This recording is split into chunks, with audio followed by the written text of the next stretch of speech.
All right, last year I put together a panel of what I thought were the top professionals in order to put together a best and worst of Best Picture winners draft. And this year, prior to the 2022 Oscars for the 2021 Oscars ceremony, the nominations will officially be announced on Monday, but I have gathered an esteemed panel of people to predict what I think are going to be the absolute most accurate Oscar predictions for the Oscars, for the Oscar nominations when they get announced on Monday. This is officially the Talking TV 2022 Oscars draft. Stay tuned.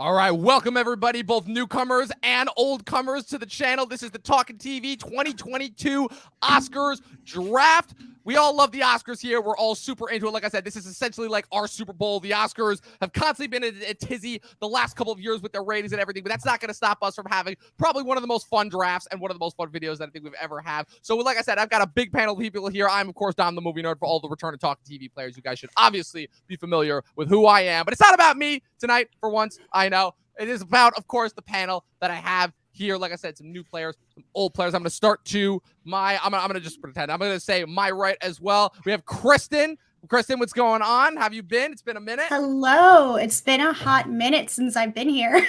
Yeah. But thank you for having me back. I'm so excited to be talking about the Oscars. I mean, who doesn't love award season? It's so politics, but I still love it. But yeah, thank you so much for having me. For those who don't know, I'm Miss Flamingo. You can go follow me on Instagram at Miss Flamingo, and I'm also the co-host of the M&K Productions podcast, and I'm excited to be here with all of you. Yes, it's going to be a lot of fun. I'm definitely looking forward to hearing everyone's draft picks. It's like you said, exactly, the Oscars, it's all politics, but like I said, it's just keeping track of it. There's just something about the first couple months of the year and keeping track of the content award pundits as they come out that is just so satisfying for all of us cinephiles. Down to the left, you guys know him. You guys love him. He's amassed quite a massive following over the last couple of years. It is Brandon, Mr. Brando critic himself. Brandon, how have you been, man? Happy to have you back. It's good, man. I feel like I have now officially recovered from that virus. It basically put me out for the entire month of January. So now that movies are starting to be released again and I'm starting to feel better again, now with award season, I feel like I'm finally back and I'm excited to be here.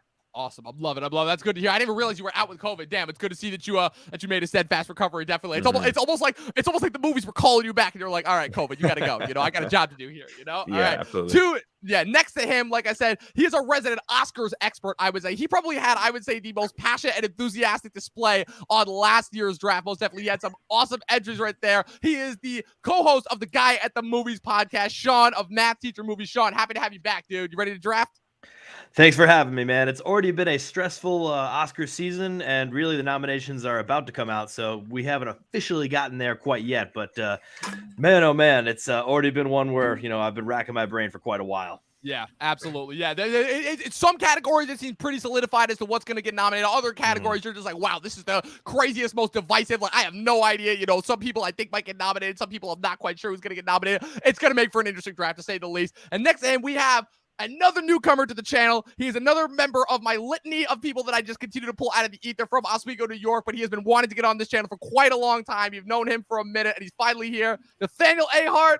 Nate, how's it going, man? Happy to finally have you here. Hey, man, I'm glad to be here. It took a while, but I think I might be well suited to this episode, and I can't wait to get an Oscar predictions with y'all. Absolutely. Yeah, you got anything you want to plug before we get started? Oh, yeah, I got my YouTube channel, self-titled. Check it out. I do album and movie reviews all the time. Right now, I'm going through the top 10 albums of each decade. Up next is the 1970s, so that sounds like anything interesting to you. Go check out my channel. Absolutely. Sounds good. Now, that's Nathaniel Ahart on YouTube, Facebook, Instagram, all the usual places where you could find that. Guys, basically, in order to break this down, but for the audience and people who are listening, this is going to be a little bit different than last year's draft. Last year's draft was kind of like a free for all. We were basically like kind of ended up picking like 10 movies essentially like that ended up comprising like a best and the worst of list. It's going to be similar this year, but a little bit different as well. What we're going to be doing is we're going to be taking the 6 big categories for the Oscars, that being Best Picture, Best Director, Actor, Actress, Supporting Actor, and Supporting Actress. As you can see, there's a panel of 5 of us. We are each going to be selecting and drafting one choice for each of the 5 person categories, it being director and the acting categories. The rules are, once somebody has drafted one choice, it is officially off the board. So if somebody really, really, really wants to draft Benedict Cumberbatch or Power of the Dog, if somebody else beats him to it, sorry, it is off the table until we get to Best Picture. When we get to Best Picture, we will each have 2 choices because supposedly, we'll see if the Academy actually does this, but supposedly this year, this will be the first year since 2011 where there will actually be 10 Best Picture nominees. I'm still waiting to see if that's actually the case, but supposedly they've said that that's going to happen. I'll hold them to their word until the actual nominations come out, so we will each be picking 2 nominations. Will go around, once for the first 5 and then another time for the second 5. But guys, enough of me talking. Let's draft. So we're going to start with Kristen to the left, and we're going to start let's make it interesting. Let's start with what I think is probably like one of the craziest categories so far this year, just because I think as of right now, there is a minimum of like 10 people that are up for this category. I mean, it's a little bit interesting. A couple people have been knocked back. A couple people have been like, not going as far as they thought they would initially, but we're going to start with Best Actress is what we're going to start with. And I'm going to start immediately to my left. So we're going to go in roundtable format. So Kristen, who is your first draft pick for Best Actress for 2022? Okay. My first pick is going to be Olivia Colman, only because she is so liked by the Academy. She won the award previously for The Favorite, which I kind of wasn't expecting. And I feel like the Academy really, really just loves her. And she's been nominated for a lot this award season for her performance in The Lost Daughter. I was not a fan of it, nor of her performance in it. It was kind of disappointing to see it. So as much as I love her, I know she'll get nominated. I don't know if she'll win, though, but she will get nominated. Agreed. Yeah, a lot of people have been giving this performance a lot of favorability. Also, again, a lot of love has been being shown towards Maggie Gyllenhaal. I believe that this book that it's based off is a very beloved property. It just seemed to, like, when I watched this movie, it kind of just seemed to like check off all of the Oscars boxes. And like you said, Olivia's become an awards darling in the last couple of years. She's been up for a couple of Emmys now. She just previously won the Emmy for The Crown. She obviously won a couple of years ago for The Favorite, and what seemed like a surprise choice. Absolutely. So that's a good choice, definitely, to start off with. So Olivia Colman for The Favorite. That is choice number 1. Moving down to Brandon. What is your choice for Best Actress? Well, I really don't think she will get nominated or she will win, but I am going to put her hat in the ring for Jessica Chastain for The Eyes of Tammy Faye. I think that, it's been a while since I've seen the movie and it was pretty underwhelming, but, I didn't know much about Tammy Faye, the person. And what I was doing some research, everyone's like, oh yeah, well, she was able to take a pretty divisive figure and make her sympathetic. And the entire time I was watching the movie, I felt kind of bad for her. I felt sympathetic. And, it seemed like she was just always being shoved to the side and never really given an opportunity to really tell her story. So, and then people, when they saw that movie, they went, oh my God, I really actually found a liking to her, even though she's made out to be this terrible person in real life. So I feel like if any character is able to do that, then Jessica Chastain can as well. And I feel like she has, for as long as I can remember, she's always been like kind of close, but no cigar. So I'm going to go Jessica Chastain for The Eyes of Tammy Faye.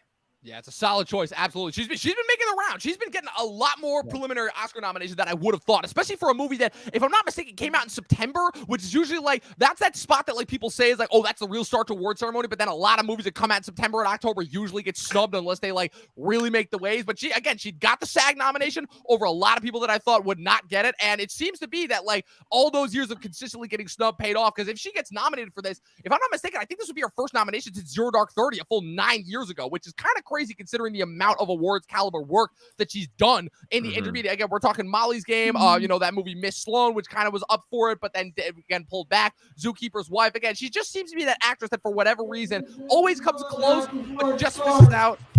but just misses out at the last minute. So we have what's it called?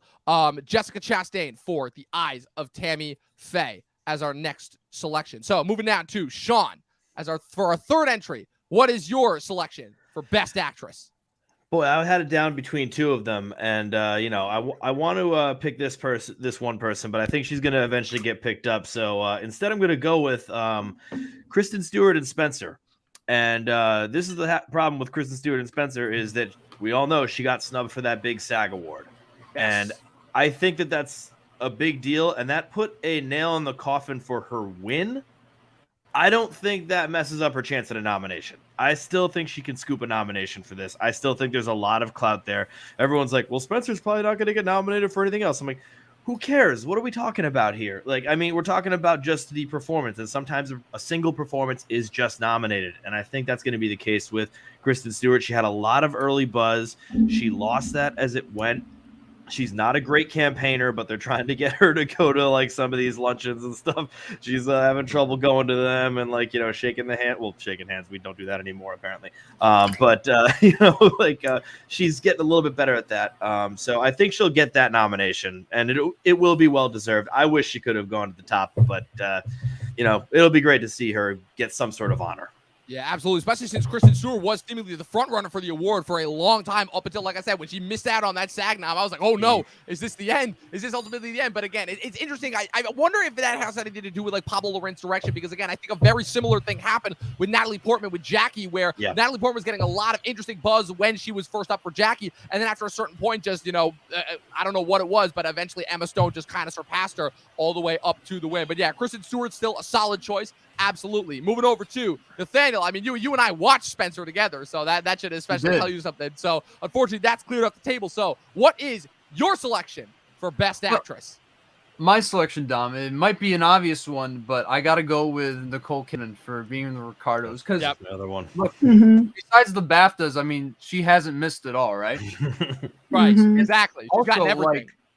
Right, and people have been eating this movie up. I really enjoyed it, but for Aaron Sorkin, as far as that goes, he's done better. But still, I think especially portraying an iconic figure as iconic as Lucille Ball. I mean, first off, you have her portraying Lucy in the show, and then you have her portraying the real Lucille Ball, and just her delivering that Sorkin dialogue. I just eat that up. I mean, it's just incredible what she's able to do, and I think I'd throw in at least like 5 before her, but her getting the nom would not upset me at all. Obviously, Nicole Kidman's a veteran. She's been nominated so many times before, won for The Hours all those years ago. And yeah, I think this is going to be the case again, where she is an easy shoo-in in this category. Yeah, Nicole Kidman, I don't know what she's been doing recently, but she has been greasing all the palms. She has awards catnip right now. Again, she's been eating it up quite recently in the Emmys, and so, it made sense as like the Oscars have kind of like gravitated towards like finally starting to include streaming movies. And again, I mean, being the Ricardos, it's a movie about a Hollywood legend, from a giant streamer, from somebody that the Oscars love, Aaron Sorkin, starring 2 people that the Oscars love. I mean, come on, like it's one of those instances where it kind of had Oscars written all over it. I still haven't had a chance to watch this, unfortunately, but hey, it seems to be making the rounds, and I think for right now it seems to be a pretty safe bet. There were a couple different people obviously that seem to be up for this, because like I said, at one point there were like 10 different people that were up for this award. Obviously, there's still a little bit of buzz going around for Lady Gaga for House of Gucci, although I think that unfortunately that movie has kind of lost its favor as time has gone on, and I think rightfully so, because that movie's absolutely ridiculous. I'm sorry, I know it's fun, it's fine, but like Jesus Christ, just Ridley Scott, what are you doing? Just what are you doing? But I think it's safe to say that in order to complete this quintet, I think that we've established a pretty solid, steadfast one. And even though I was not the biggest fan of this movie, despite the fact that it came from easily one of my favorite working directors, I definitely think that Paul Thomas Anderson, I should say, his ability to get these types of performances out of these young stars, I think it still proved competent. And especially given that it seemed like, what's interesting to me is that in the pre-press for this movie, when it was initially being shot during COVID, it seemed like all the attention was going to be on the role that eventually went to Philip Seymour Hoffman's son, Cooper Hoffman. But my choice ultimately entering in the ring is, I think, the standout breakout star of this movie, that being Alana Haim for Licorice Pizza. I think that she's getting a ton of awards buzz. I think that she's doing everything right. I think that kind of them centering this as like the breakout performance of the year, at least in the movie space, I think is what ultimately did this a lot of favors. I think it's kind of a safe choice. And what's interesting is, again, unlike Phantom Thread, which kind of came out of nowhere all those years ago when it got like those like 4 Oscar nominations that nobody was expecting it to get, because it came out too late to qualify for any of the preliminary awards. I think Licorice Pizza coming out at like just the right time, and then like the Paul utilized a very interesting marketing strategy with this movie, only showing it to specific select audiences. There was a little bit of a confusion around the title when it first came out, but I think it's safe to say that since he modeled a lot of the marketing around Alana, just in general, I think that it's safe to say that this is a pretty safe shoe-in for a lock as well. Obviously, a couple of other ones, like I said, Jennifer Hudson as well for Respect. That's also a potential one that we get.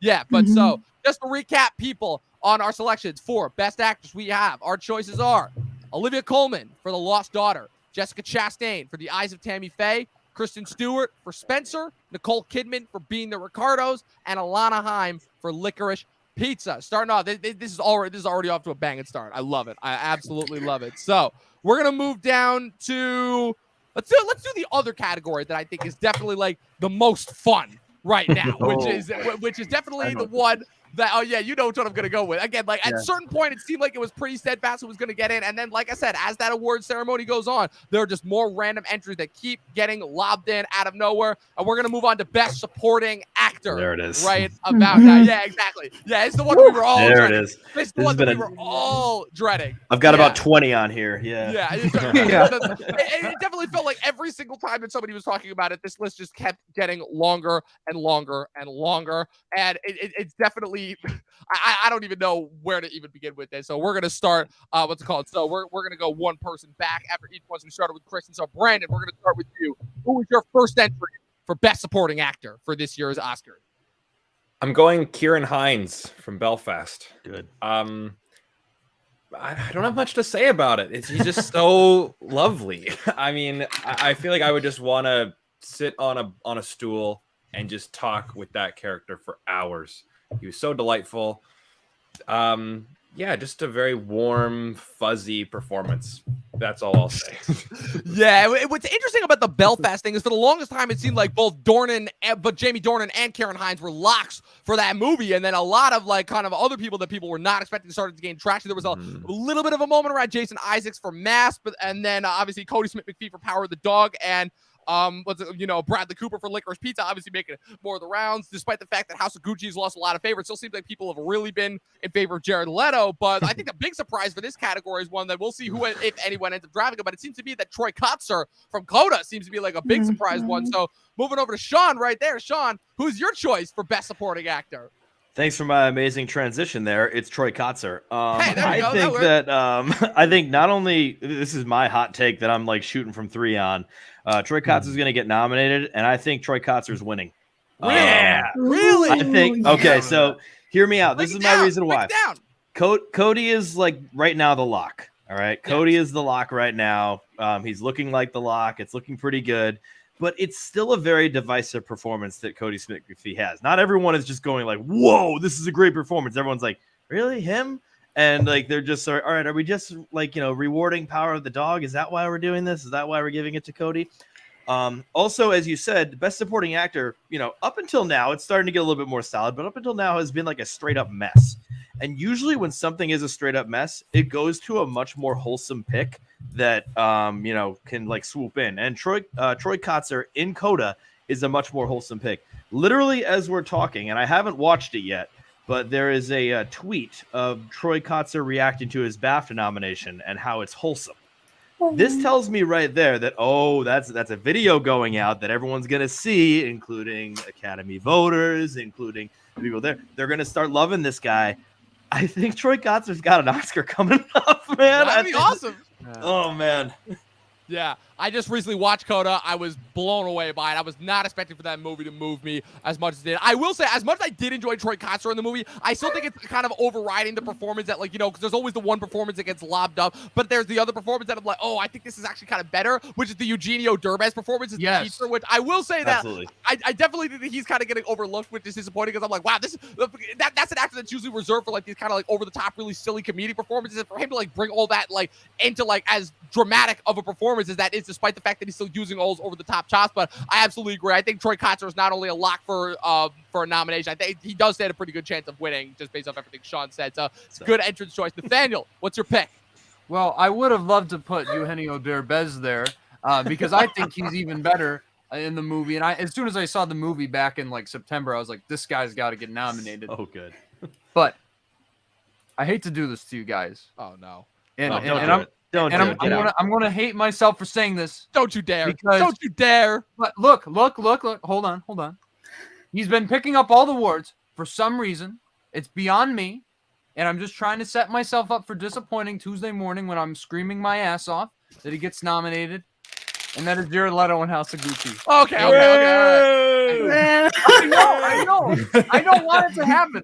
But I think it is going to happen. And Yeah. I hate myself for saying that. Yeah. But it's like I don't know why people watch this garbage fucking performance. Oh my God. This is Oscar. He said it's a me and Mario. I'm not doing this and that, and he's so out of place. But for some reason, that's why people love watching him. No, it's a garbage performance. But for some reason, award voters are eating it up, and we're going to get him nominated on Tuesday, and I'm going to be pissed out of my mind. So there you go. He's getting nominated. Go ahead.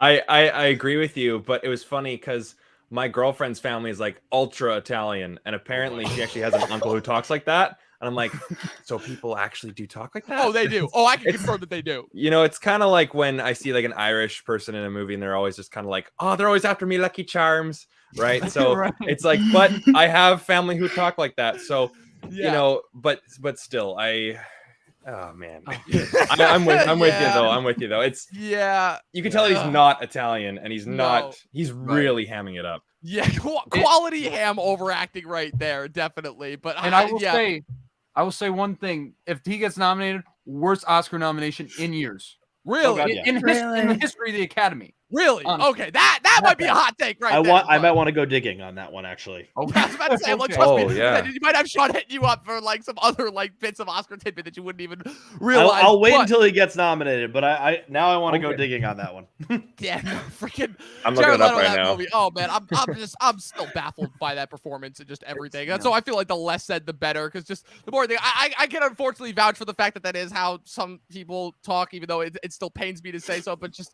I don't know. Like at this point, I'm convinced he's just intentionally trolling us with his performances. I'm just convinced. Like the thing, it started with Joker way back in 2016, and it's unfortunately continues now. And I'm like, this is what Batman versus Superman and Suicide Squad have gifted to us as a culture. That this is what we have to deal with now. So the less said, the better. I feel I'm gonna keep the Licorice Pizza train going only because I feel like of all the choices, it definitely feels like not only do I think Sean, I think that you brought up some great points with Troy Kotsur, but I feel like if anything. Only because, again, Bradley Cooper went so hard for A Star is Born a couple of years ago, and we know how the Oscars love to do the It's Your Time award. And wouldn't it be something if this was just the ultimate fuck you, It's Your Time award when Bradley Cooper gets nominated and could possibly win for Licorice Pizza? I mean, for such a problematic movie, I can easily say that this is easily like my favorite section of the movie, because Bradley Cooper just comes in. It's almost like he's not even in the movie that they're in. He's just literally just riffing with himself. It feels like everything that he's doing, like the fact that Paul Thomas Anderson kind of phrased this as like a thing of rather, okay, well, there's elements of John Peters in there, but he almost like had to like make up this new character and like just portray like how zany this character was. And the fact that Bradley Cooper is the most engaging part about this movie, like, damn, like, no offense, but fuck these other two. I kind of want to just see a movie about him, just to see like him and all the other interactions with all the other people in it, because this guy's nuts. And yeah, he's so entertaining, he's so compelling, and he's got like what, less than 5 minutes of screen time, something like that, because like for that entire section of the movie, it's absolutely insane what he's able to pull off. And it just shows that like in a year where again people are like starting to sleep on just like traditionalist movie star performances in general, and Bradley Cooper puts out 2 this year, and even though I wasn't the biggest fan of Nightmare Alley, he's still unbelievable in that movie. And so, but it seems to be a pretty safe choice. So that's my choice, Bradley Cooper for Licorice Pizza. Kristen, take us home. What's your choice? Okay, as much we were just talking about it, I gotta go with Cody Smith McPhee. Yeah, you gotta vote him in there. Yeah. So you just have to. I just feel like at this point, it's like a no-brainer to nominate him. I mean, he's nominated for SAG. He won the Golden Globe, which I was still surprised about. I kind of wish Janie Dornan kind of took home that award, because Jaden Dornan was really good in that film, but I don't think he'll get nominated. I'll be surprised if, well, I shouldn't be surprised. I should be happy he gets nominated, but Cody Smith, like, he's going to get nominated. Yeah, most definitely. Yeah, and the thing that Belfast to keep in mind as well is the fact that usually, and Three Billboards kind of broke this trend, but usually throughout the course of the Academy between like Bugsy and Three Billboards was every time there was a double actor shoe-in for a supporting role performance, it was usually like both of them end up getting locked out. I think the only exception to that was when Mark Wahlberg got nominated over Jack Nicholson for The Departed, which is a choice that still baffles me as to how that happened. But again, like the fact that Woody Harrelson and Sam Rockwell both getting nominated and Rockwell winning for Three Billboards for the first time since Harvey Keitel and Ben Kingsley were both nominated for Bugsy, I think is really interesting. But so the fact that I think that people are still saying that like one of the Belfast guys is going to get in, Brand, I think it's interesting that you pick Kieran Hines, but it seems like Jamie Dornan seems to be more of the favorite. I definitely think it's going to be interesting, but so my question over that I do want to posit to the panel before we get going to the next category is there a chance that the Belfast people do cancel each other out and we could potentially get a completely out of nowhere choice shoe-in, you know, because some love has been done obviously for Ben Affleck for the Tender Bar, even That's though the one I was going under for. the radar. Yeah, exactly. Can I chime in and say one that I would love to see nominated, but because he recently just got nominated for a BAFTA, but Mike Face, I think how you say is I think that's how he's from West Side Story. Yeah, who's definitely excellent in that film and just like a star in the making. He just delivers in every single way in that film. I just would love to see him nominated. I think he delivers. Oh my gosh. Absolutely. Could not agree with you more. He was probably my favorite performance from West Side Story. Like, I had a feeling that like a decent amount of people were going to do well in West Side Story, but like his performance, I was like, whoa, who the fuck is this guy? I want to see more from him. Like, oh my God. And of course, when I hear he's like, oh yeah, I'm going to like give up Hollywood life and go live in a trail somewhere. I'm like, of course, that's what's going to happen. And like, I'm like, and this is why we don't, and I'm like, and this is why we can't have nice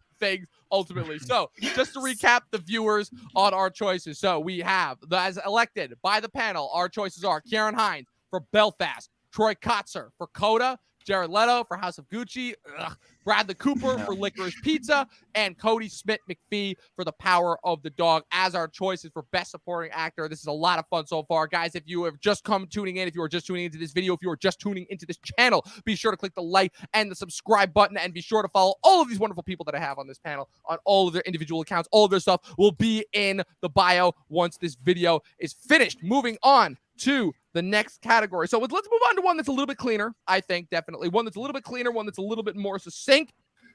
Let's just have fun with this one, because I have a feeling that we all know what the five are, but just if anything else, is to see who is going to pick what choice, and like just to see the ire on all of our faces. I mean, look, it's pretty much been the five. I feel like there was only like one shoe-in for this category like a couple months ago, and then just recently with the Golden Globes, then once the DJs come out, it's like, okay, it's pretty much this five. Let's do Best Director, absolutely, because we're all pretty confident as far as who the five are going to be. Like I said, there was a slight shoe-in chance of like, oh, could Adam McKay get this for Don't Look Up? But I think it's safe to say, Sean, you're kicking us off this time. What's your entry for Best Director? Ryusuke Hamaguchi for Drive My Car. Really? No, I was about to say, I'm like, whoa. I was like, what? We're getting daring here. I just wanted to do that right after you said all of that. Yes. I will say, though, that was a slight joke, but I will say truly that might be a move that can happen, because in the past couple of years, there has been a international film director kind of just showing up. I was pushing for the director of Titan, but like she is probably not going to be able to make it through, considering Titan didn't make the friggin' short list, which I'm still not happy about. So what will I do for mine? I mean, I guess I'll just go with I'm starting off first, so I'll just go with Dead on Obvious, which I think is, I really think this is also the winner. And we're not talking about screenplay, but I think this also could win screenplay. And everyone's like, well, a woman can't win director and screenplay. That's just preposterous. How can something like that happen? Harumph, harumph, harumph. Well, Jane Campion is probably winning both of those for The Power of the Dog. I'm hoping for the win, at least for Best Director. Screenplay, pretty good. I like the way she drew out those characters, but I could see something fun happening in screenplay other than that. However, in terms of director, she's definitely going to be on there for The Power of the Dog. The movie just looks beautiful. It's a movie with a beautiful look. If we're headed towards a picture director split, which we'll be talking about later, and I don't know how this is going to work, I mean, I think that she's the type of director that should be winning this. And, she's got an Oscar in her hand. She's got an Oscar on her mantle already. But, I mean, let's give her a director Oscar. I don't think she won for Piano. No, she did not. Ironically enough, I think it's really interesting that you bring that up because, and I know I brought this up on the podcast before, her and Spielberg going at it again for director 29 years after. Oh, she was against Schindler's. That's why. She lost to Schindler's. That was his first Oscar. So it's Schindler's really is just one nomination. Then that year it was just like one nomination. Everyone else is just showing up for popcorn. Pretty much. Like that's holy crap. Although again, Holly Hunter and Anna Paquin both won for the piano acting, she still took home the screenplay. So there is that to consider for original. Yeah. That's true. Absolutely. That's true. Yeah, great choice. Definitely a safe choice again. The awards contenders since the beginning of the year. Again, like it's been one of those things where it's like for Best Picture, we're like, oh, Power of the Dog's getting it. And then they're like, oh no, it's gonna be King Richard. And then they're like, oh, okay, maybe not King Richard. It's like, okay, Belfast. And now I feel like for Best Picture, it's between like Belfast and Power of the Dog, but I absolutely agree. If not director, she is absolutely winning adapted screenplay. Just from the choices for adapted screenplay, I just don't think there's anything else that really could compare. So Jane Campion, Power of the Dog, definitely I think a good choice to start us off. Nathaniel, what's your choice for Best Director? Well, I just want to say I agree with Sean that I think Hamaguchi could get nominated. And I'll tell you right now, Drive My Car is one of my favorite films. It's fantastic. And honestly, especially with Thomas Vinterberg's nomination last year. Another round. That's right. Oh, what? So we break it down. That's 4 years Howell in a row, Volhosky the year before as well in 2018 for Cold War. Yeah, or exactly. And then of course, I mean Bong Joon-ho in between, but still that was a front runner, but still counts. Yeah, right. It does count. Definitely. But I think for my choice, I'm going to go with the obvious one because I think he probably deserves it the most of who is going to get nominated, and that is Denis Villeneuve for Dune. Go, baby. And I really, really liked Dune. It wasn't one of my favorite movies of the year, and I think maybe because the story kind of tailed off at the end, and I felt like, it didn't feel like a whole narrative.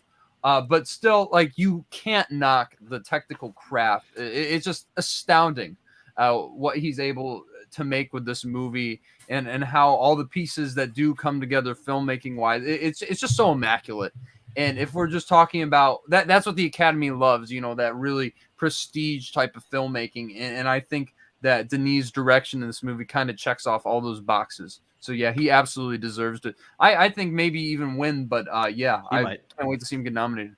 Yeah, absolutely. I definitely. It's still crazy to me that like you think of Denny and like the impact that he's had in the last couple of years, just as far as like the type of filmmaking, what he's brought to that, and you remember, oh wait, he's only got one nomination before this, which is fucking insane when you consider what he was able to bring with Prisoners and Enemy and Sicario, and just a couple years ago with Blade Runner, and essentially how what he was able to do with Blade Runner is essentially how he was able to transition so seamlessly into Dune. And again, I just feel like everything he did with Blade Runner, he just did so much better with Dune. Like I still like it's one of those movies where I'm like, it's funny. I even made this joke last night as I was chilling at my friend's house. I was having a couple beers, and I was like, I could literally just look at images of spaceships taking off in Dune. That's how visually appealing that movie is. It's nuts what he is able to pull off. I still have no idea how he does it. But my choice, oh man, do I do it? Do I do it? Do I keep the PTA train going? Nah, I'm not going to do that. It's Spielberg. It's Spielberg for West Side Story. Easily. I mean, just for I'll say why this is my choice. Oh, hang on. Let me just correct that little typo there. But I'll say why this is my choice, because Spielberg, obviously, again, he's a legend in Hollywood. He's, one of the, if anything, he's one of the founding fathers of modern day cinema. He's changed the game for cinema so many different times. It's kind of crazy when you think in hindsight that he actually wasn't nominated for the first time until Close Encounters of the Third Kind. He famously missed out on directing for Jaws, but just considering like the directors that he was up against that year, it's kind of safe to say. I mean, we're talking like five masters of our craft. We lost that again, like Kubrick, Sidney Lumet, Milos Forman wins for Cuckoo's Nest. It's absolutely nuts. But the reason why I go with West Side Story is because the 2010s were a decade that almost convinced me that Spielberg didn't have it anymore. And I'm like, this is a man who literally contributed to like was a foundational part in everything that people like us love about movies and filmmaking just in general. And the fact that he followed up Lincoln with movies like The BFG and Ready Player One and Bridge of Spies, I'm like, what are you doing here? Brandon, what do you have to say? I was just gonna add on to that, just like because I felt like, hold on, let me just move the microphone. This is his first musical. So it feels like he's like breaking new ground, and he's like, okay, now I feel like rejuvenated. And it's like BFG and Ready Player One. Like he's made movies like this Right. The Countless Post. times. Oh my God. Right. Oh yeah. Yeah. It's kind of insane how his improvement went over like the last 10 years because he did those political movies, and then like you said, he did Ready Player One. It's such a like huge career like chess move where he's like, I'm going to take a risk and try this, and then he excels in that. Well, I mean, change is good. Change is good. Right. Absolutely. Well, Change is I mean, very good. it's interesting that you say this is a risk because I mean, when Spielberg talks about the two most foundational movies to him in his career, it's only ever two. It's Lawrence of Arabia and the original West Side Story. And so, if anything, that's what made me skeptical about this going in. I'm like, you've got like what 4 or 5 movies that are for the most part like all kind of sleep-inducing. They all kind of make you forget. Again, he's seemingly kind of cashed out. He's only like working with like big name actors. You know, he's not really working with like any kind of new up and coming actors. And in comes this movie, and not only did it kind of like show that like, oh wow, not only does he still have it, it almost like you said, Brandon, like you took the words right out of my mouth. It's like a career rejuvenation. Like the camera work, it feels like fluid. I'm like, oh my God, it feels like far be it for me again. That's another movie I watched with Nathaniel, but I'm like, it's almost like I'm watching a Spielberg movie again. It's kind of crazy here, you know. And like the musical numbers, the fact that it was like it actually felt like it like I was watching a film and not like just a film theater musical, a film jukebox musical, which is often a criticism that I have against a lot of musicals that come out now. Like the cast, it's for the most part largely unknowns outside of Ansel Elgort and obviously Rita Moreno, who's the only holdover from the last one playing a different part, but it's all largely unknown. And all these actors that he brings in are tremendous. Obviously, we talked about Mike Face, but I also don't want to take away from the guy who played Bernardo, who was also extraordinary. Ariana DeBose, obviously, who's also one of the front runners for supporting actress. Rachel Zegler, who blew me away with the lead performance. Ansel Elgort once again convincing me that he could actually act. Like everything about this movie just worked. I was completely shocked. I was really surprised at like how dark he was able to pull like the different directions he was able to put the story in. Like the knife fight. Holy shit! I was like, Jesus, like people are dying here, and like it's not fun or like campy in like a high school in like a.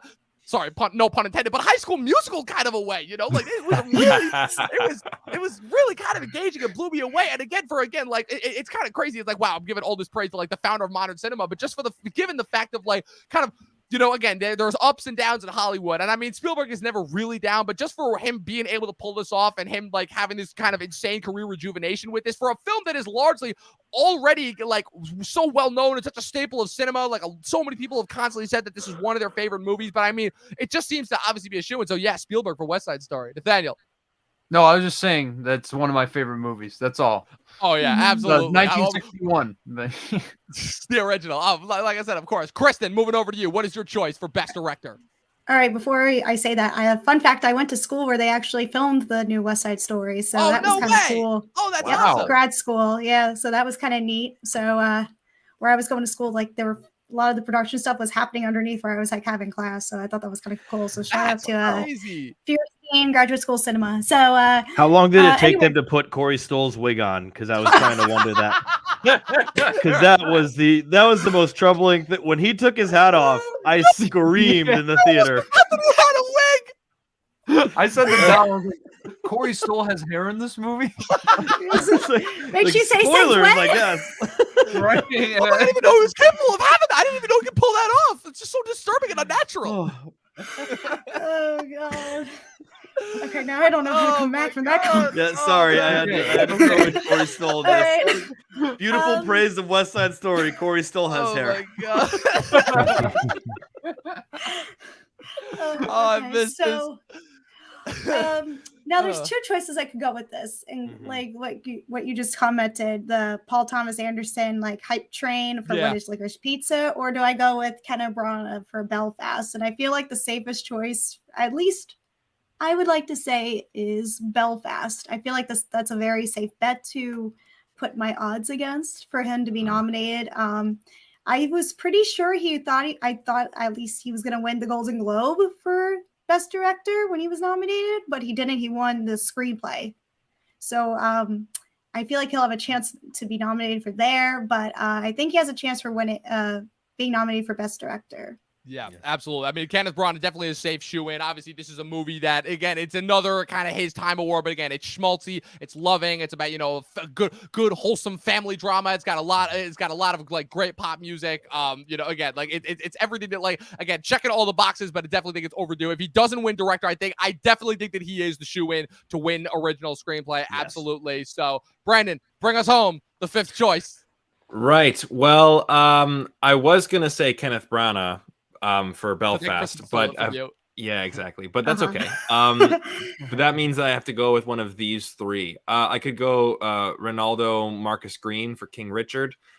Did you guys see what's that movie? Joe Bell earlier this Yes. year? No, He I did didn't, that but too. I didn't realize that was him though. Yeah. Vastly different. Yes. I'm so surprised how bored I was in Joe Bell and how engaged I was in King Way Richard. better. Yeah, way better. Richard So is I mean, way look, better. look, Will Smith makes a big difference there, obviously. yeah, Right. sure. Nothing wrong with Mark Wahlberg though. But I mean, I could go with Adam McKay for Don't Look Up. Which I mean, it's still crazy how like I've heard people say it's like one of the best movies that they've ever seen and how terrible it is. So I've seen both sides of the spectrum with that one. But I think I'll go with Guillermo del Toro for Nightmare Alley. I wasn't the biggest fan of Nightmare Alley. I felt like as soon as we left the carnival, it just dragged. But I feel like I'm just going with him because he won for Shape of Water, right? So just, hey, I know you. Want to come over again? Like, it's just a kind of a safe, like, familiar territory. I do think, Denis Villeneuve or Jane Campion are much better choices or much better shoe-in. Steven Spielberg. But I do think that Dune, Denis Villeneuve might not win this time. But if part 2, and I don't know if there's a part 3, but if there as of right now, only part 2. But only part 2. Yeah.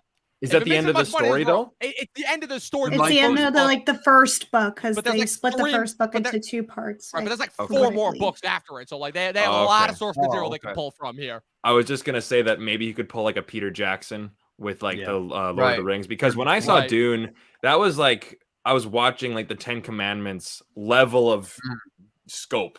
Like it felt that big. Oh, yeah. And some people were complaining in my review. It's like, oh, it's so boring. There's no comedy. There's no quips. You could tell that they're MCU fans. Yep. But I can't wait to see more because I feel like I've only seen like the sliver, right? So I think that Denis Villeneuve could maybe pull a Peter Jackson with Dune Part 2 or whatever the next book is if it keeps getting popular. But for my answer, I'll go with Guillermo del Toro.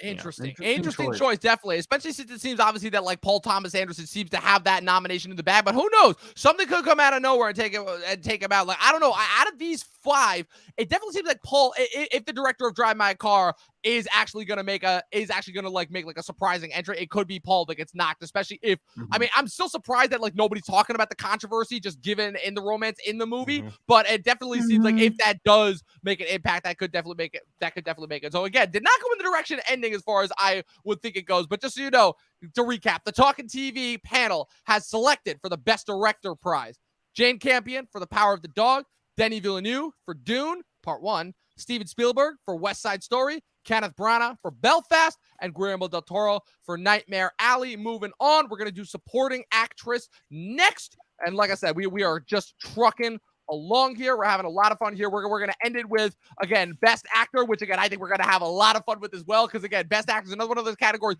4 of those guys seem to be locked up, but that 5th choice could be anyone's game. But supporting actress is another one that's really interesting because this is one that it felt like at one point was going to have, like, a solid, like, 5, and then at a certain point it felt like, oh, there were only 2 guaranteed locks, and then after a certain point it's like, okay, now it's roughly back up to 4, but then the SAGs came in and kind of threw that all out of whack with Kate Blanchett kind of getting a nomination out of nowhere that not a lot of people are expecting. So we're going to start with Nathaniel for this one. Nathaniel, what is your first choice for supporting actress? I mean, isn't it obvious? Ariana DeBose. Mm-hmm. I mean, and I think it was between 2 for me for you, but right. Well, and also I like to think that she's going all the way. I mean, just how she's been racking up these awards. She won the Golden Globe. Not that anybody gives a shit about that, but still, like she's doing all this stuff. She was just on SNL too, so she's going around, holding babies, if you can even do that anymore. All that sort of stuff, and she's just dynamite in that movie. She's so sexy. She has such charisma that just leaps off the screen. And I've always said, why am I blanking? Anita. Rita Moreno. The hardest Rita role. Moreno. Yeah. Right. But Anita, that role in West Side Story is the hardest to play. And it would also be something because Rita Moreno obviously won for her legendary performance in the original film. She's the best part of that film. And some may argue that Ariana DeBose is the best, actor in West Side Story. And I wouldn't argue that, really. And yeah, I just think she's so great, and she's going to be a star in the making. And I think this, not only Oscar nomination, but Oscar win will help her get there. All right, obviously, yeah. Starting off with the safe choice again. What a lot of people are locking in to be like, well, one of two guaranteed nominations could potentially lead to a win at this point. Oh man, I hate that I'm next.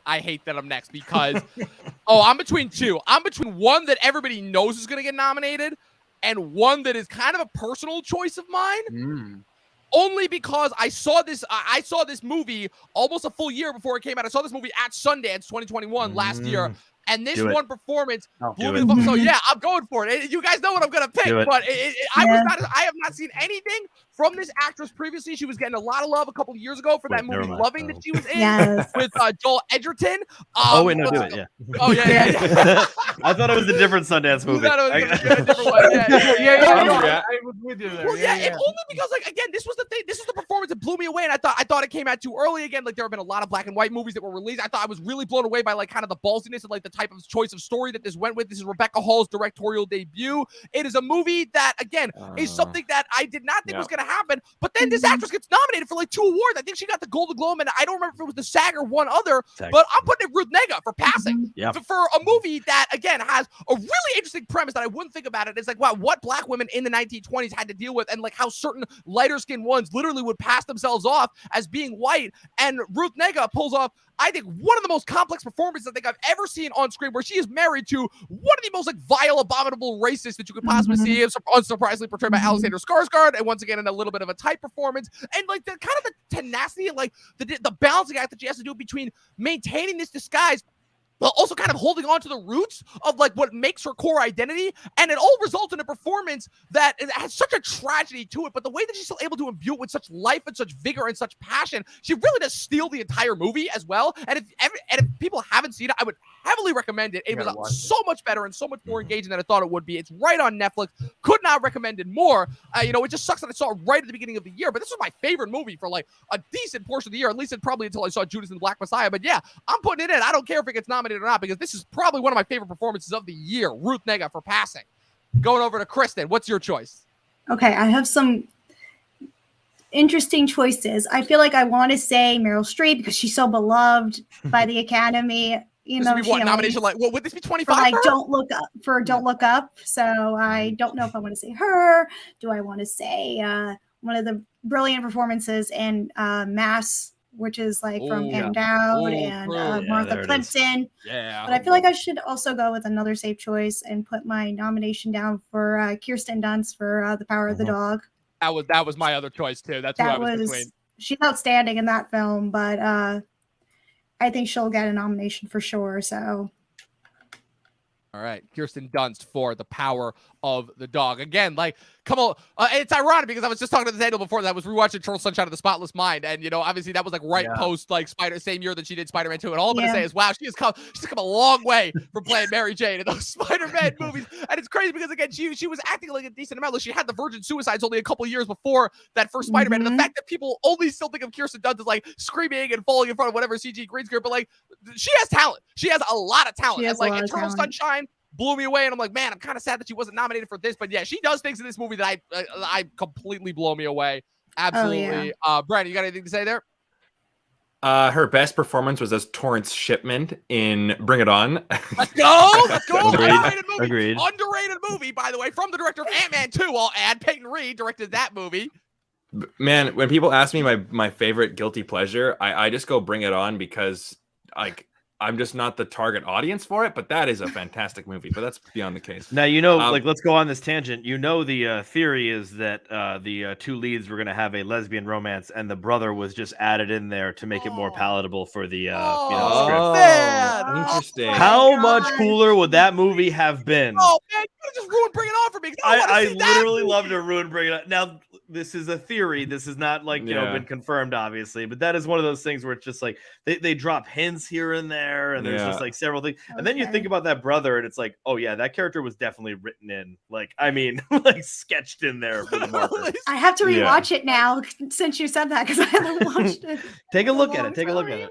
Oh, man, that's awesome. That's a fun one. And again, just to add on to that tangent, again, it's just, you know, rumors, and there's no validity to any of this, but I heard that Sam Raimi actually wanted to get Tobey Maguire and Reese Witherspoon for Spider-Man after seeing them in Pleasantville together. Oh, wow. And then he saw Bring It On, and then he heard, like, the opening scene is when she's like dreaming, and then she's like, you know, Captain, and she's naked, and then she screams. He heard that scream, and he's like, that's I need. Oh, that makes so much sense. And the timeline kind of works out, right? So it does work, yeah, because it's only 2 years before Spider-Man comes out. So like that movie probably comes out, he sees that, he's like, oh, boom, that's our Mary Jane. You know, wow, that's insane. Was not expected to go down the Kirsten Dunst rabbit hole there, but oh man, that's awesome. All right, so it's fun to kind of talk about this stuff, but to go back to the best supporting actress. Yes, what was your choice? I do got to say though, Sean, your reaction was so funny. You were just going like, oh yes,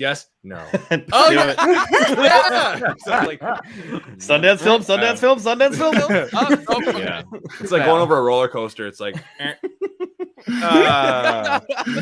but you know, Kristen makes a good point for, you know, Meryl Streep, just because of it's Meryl Streep, so she's gonna get nominated because she's Meryl Streep. But I'm gonna go Ingenue Ellis from King Richard. I do think that when you have a movie like that, movie is Will Smith's movie. Like that is the watch Will Smith act movie. It's a great movie, but that definitely is a watch Will Smith act movie. But when there are some scenes with Ingenue Ellis and him talking, and she can kind of like, you know, hold her own in like an acting battle, I think she did a great job and a fantastic job. Great job, fantastic job. I can't say fantastic job without sounding like the ex-president. But I love it. Ingenue Ellis was a great actress. She did a terrific job. Oh man, my buddy Will's gonna win all the awards. Brandon, don't make me bring you on for our Trump impersonation tactics, because you're too good at it. I'm not American, so I feel like I can do it. So, but yeah, Ingenue Ellis for King Richard. Absolutely, that's a great choice. All right, Sean, bring us home. What's your choice? Oh, this sucks, man. Oh, your choice. This really sucks because I've got 4 on here, and none of them are steady. None of them are steady Eddies. Yeah. So I'm very worried about this. So I'm just gonna rattle them off. As far as like you maybe probably got the one choice left, it's like almost guaranteed at this point because she's gotten everything.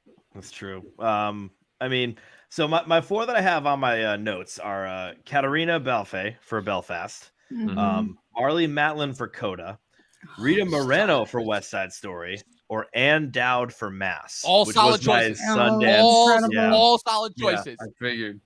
I'm going with the heart then, if I'm going last here. And then I'm going for Ann Dowd with Mass. Yeah. Now, this is like something where this is, first of all, going full heart. If I see this on nomination morning, I'll be like, not only will I be happy, but I'll be like, this isn't real. This isn't the real world. The real world doesn't exist with what I'm seeing right now. Like, this is like the disappointing Matrix Resurrections. So I read this and I say to myself, yeah, that one. But I will say, like, I think this is a way of saying that Mass has been clipping at the heels of Oscar buzz this entire year and really hasn't really come into close of the mainstay. But I think that there is so much respect for it with it being clipped at the heels that there is a chance that Ann Dowd could get this. Now, Ann Dowd over Jason Isaacs, Martha Plimpton, and Reed Birney is mainly because Ann Dowd's just been on that list for a while. Yeah. I mean, you know, we all go onto that site, Gold Derby, which is a horrible site to go on only because it screws with your head when you try to make predictions. Oh my God. It's so badly. It's the worst. But Ann Dowd has been the one that's been the highest on there. Ann Dowd has come close to the Oscar nomination, probably more than any of the rest of them.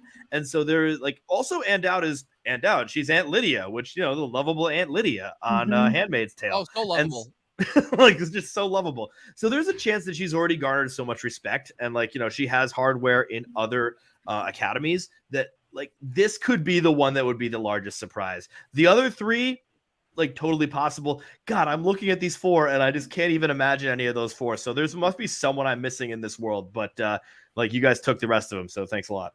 Yeah, I said, it's another category that we make it seem easy, but this is a tough one to say. Also, like I said, the last minute shoe in again. Like I said, all those choices that you just listed off, Sean, all of our choices I think are safe to say. Mine's a little bit of a passion choice. I will say more than likely, if any of them don't make it, it will be mine. But again, Kate Blanchett for Nightmare Alley, that was not a nomination that I was expecting, like not at all. God, and then for that one to come in, like, oh man, like a tough category, tough category, absolutely, but we made it through. We've got a slightly easier one next, but just to recap the people, our 5 choices for supporting actress are Ariana DeBose for West Side Story, Ruth Negga for Passing, Kirsten Dunst for The Power of the Dog, Ingenue Ellis for King Richard, and Ann Dowd for Mass. Loving these choices, loving how we are trucking on, but now we've arrived.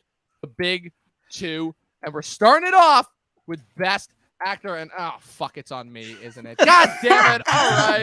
All right. I feel bad. Who's 5th on this one? Yeah, for real. That sucks. Sorry, Nate. You know the 4 are gonna pick the 4 most obvious ones. I mean, look, suffice to say, I mean, I loved Tragedy Macbeth, but it wasn't my favorite movie of the year. I surprisingly was lukewarm on King Richard. I enjoyed it. I didn't think it was amazing, though. I fell a little bit into the Oscar bait camp for me, if only because I wasn't a fan of where they focused on for the story. And I unfortunately have not seen Tick, Tick, Boom. So yeah, I'm going with the obvious one. I don't necessarily know if he is the shoe-in for the win because it's been come around so often now at this point, and I still think Will Smith kind of shot himself in the foot as far as the campaign goes, but I'm going Benedict Cumberbatch for The Power of the Dog. And my reasoning for this choice is a little bit different than I feel like a lot of the other people, because I've got an interesting take on Benedict Cumberbatch. I think that Benedict Cumberbatch kind of shot to superstardom a little bit too early, because whenever I think of Benedict Cumberbatch, I always think back to my girlfriend that I was dating at the time when I was in high school, and her kind of being the person that got me into both The Walking Dead and Sherlock at the time. 2 shows that I would probably never would have watched it before that. And I remember watching Sherlock and being like, because at the time, the only real thing that I had to compare it to was the Robert Downey Jr. Guy Ritchie Sherlock Holmes movies, and seeing and the fact that that's supposed to be like that classical Sherlock Holmes, that again, it's steampunk, it's ridiculous. He's doing like kung fu moves, he's analyzing. It's ridiculous. I love them, but they're ridiculous Guy Ritchie movies.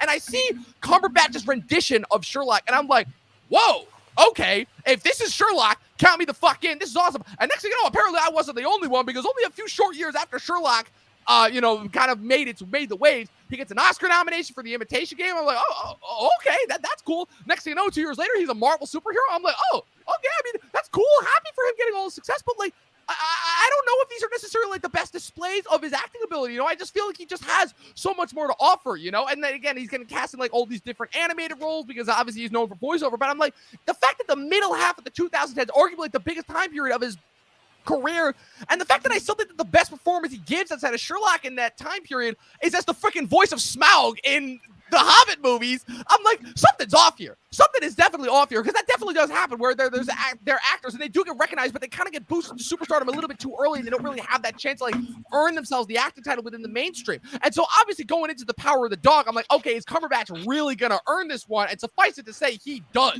just for giving again just such a twisted, maniacal performance with just its underlying sense of. But the thing that surprised me is I thought he was gonna be a much more outwardly evil character than he actually is. And if anything else, I'm like, no, this guy's just lonely. This guy's just lonely, and he doesn't actually know how to interact with people. And of course, it's the Old West, so of course he has to play that off as being just like an asshole to everybody, But the way that, but again, it's crazy because, again, only in Jade Campion's hands could this be pulled off, because the fact that he gets one-upped at the end by Cody Smith-McPhee, this person that he almost like tries to take into his heart, that this person that tries to form this connection with, something that he clearly has tried to form with his brother that kind of has gone out the window now. And the fact that this person ends up being literally the death of it, I don't know, it's the more that I think about it, it's one of those performances that is just so unbelievably tragic. And the fact that Cumberbatch is able to imbue that with so much humanity and just completely overlight it, I really do think that it's a different type of a performance that I've ever seen. It's a performance that I wish we could have gotten from him years ago. But that's my choice. Cumberbatch, The Power of the Dog. You can call it obvious, but I mean, it's easily one of the front runners for right now. So,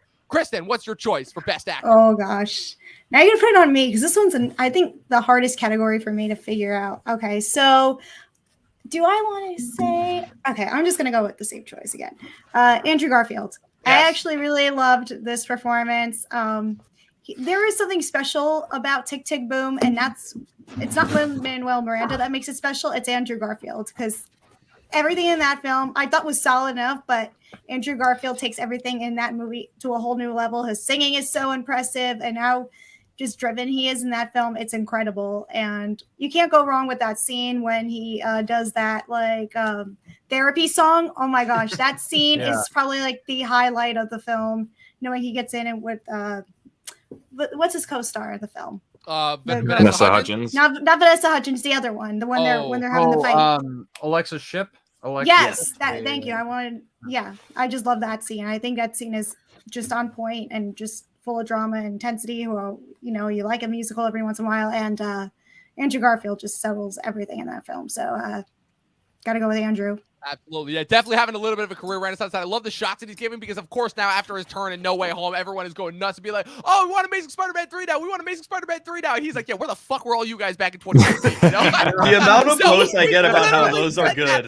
He literally said that right on the Instagram tweet. I'm like, no, you go. This is why you're the man. Again, I definitely think that he should. I still am of the opinion that he was nominated for the wrong movie back in 2016. I think he should have been nominated for Silence over Hacksaw Ridge, but still, I think to quote my co-host Chris Evanko, he is probably Chris's favorite young up-and-coming actor. I still love that he regards Andrew Garfield as young when the dude's going to be 40 in 2 years, which is insane because he still looks like he's like 25. It's wild. It's wild stuff.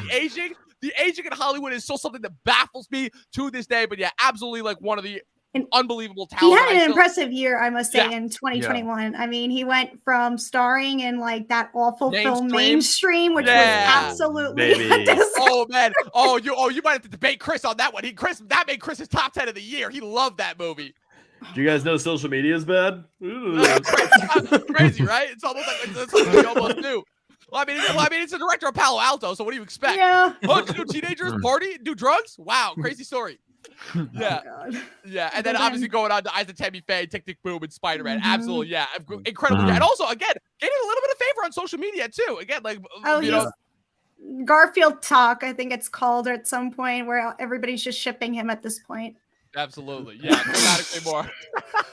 Great choice, Andrew Garfield. Brandon, what's your choice? I have a feeling I know where you're going with this one, but what is your choice?